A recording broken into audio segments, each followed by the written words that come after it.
Hello friends, मु सुखदेव महाराणा कृषिविद आमर कृषक बंधु चैनल को मु आपण मान को हार्दिक स्वागत जनाऊँगी। मोर नमस्कार। देखो आमर ये जो धान फसल रे विभिन्न प्रकार रोग पोक लगे आउ जिते प्रकार पोक लगे से आपणकर माटिया गुंडी पोक बोली गोटे अच्छी जोटा कि आम चकड़ा पोक बोली कहूचे। यार साइंटिफिक नेम टा है आपनकर नीलपर्वत लुगेन्स एवं आउ गोटे अच्छी धला पिठिया पोक सेटा मध्य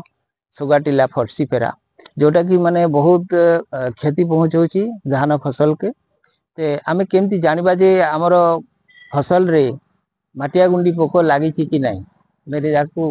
माटिया गुंडी केमती चिन्हिबे ना देखिबे आपण धान फसल रे जति आम पानी रहूची स्टैंडिंग जो पानी रहूची से पानी पतन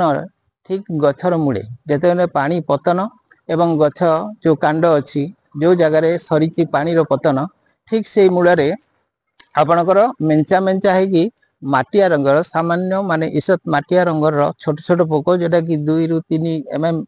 हेब से दैर्घ्य तो मेंचा मेंचा है से माने से जगार थांती एवं कौन करती ना तांकर जो निम्फ रची निम्फ बा अभ्रक एवं जो प्रौढ़ कीट बा एडल्ट ए माने रस शोषंती गछरु फल कौन हम से गछटी धीरे धीरे हलदिया पड़िकी तापरे पूरा एकदम पुआल बागी बा पाल बागी देखा पूरा जली गला भाई आपको देख। अच्छा एमानकर आक्रमणटा देखिए खेतर ठीक प्राय सेंटर जगार ही हम एवं से स्टार्ट होकरी गोटे गोलाकार आकार रे आपन को गोटे देखा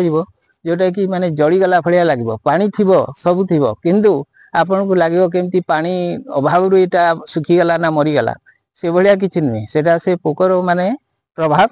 जे माने रस शोषी नि जहाँ फल गछ सुखी जाए मरी जाए एवं से बहुत माने आमर क्षति होची एवं धीरे धीरे धीरे धीरे देखबे से पूरा क्षेत्रटा को माने व्यापी जिवे एवं पूरा टोटाल आपनकर क्रॉपटा लॉस हेबो। तेणु ये कृषक पूरा मेरुदंड को भांगी देला भली कथा। तेणु जिते बेले आमे देखिबा कौन सी जगह ये भाया लक्षण देखा होची हमर फील्ड रे तो आमे कौन करबा ना या पई किछि गोटे प्रतिकार करबा दरकार जे ये आपनकर अक्टोबर सेकेंड वीक रु धरिकरी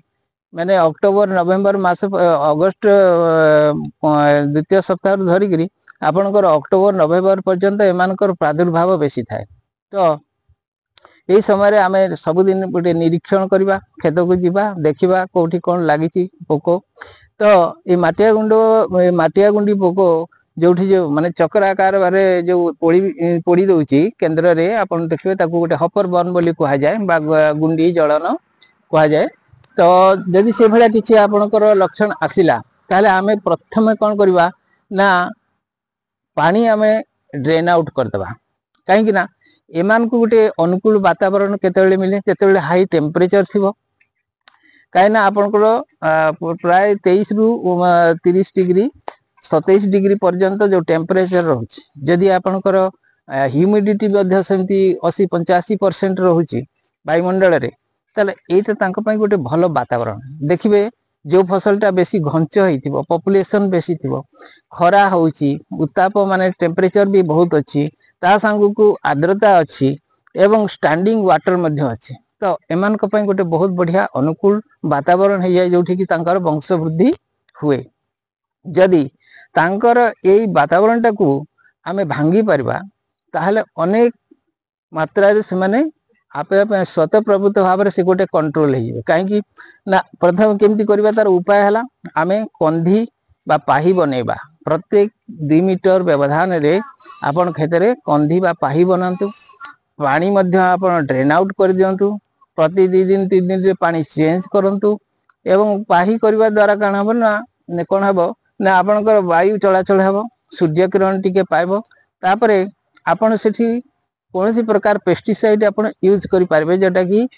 जेहेतु से मूलर रोचंती तेणु आम मारिया लगे पाखक जावा दरकार आम ऊपर ऊपर स्प्रे कले तांकु से मेडिसिन लगुनि पहुँची पारुनी तेणु जदि 2 मीटर व्यवधान रे आप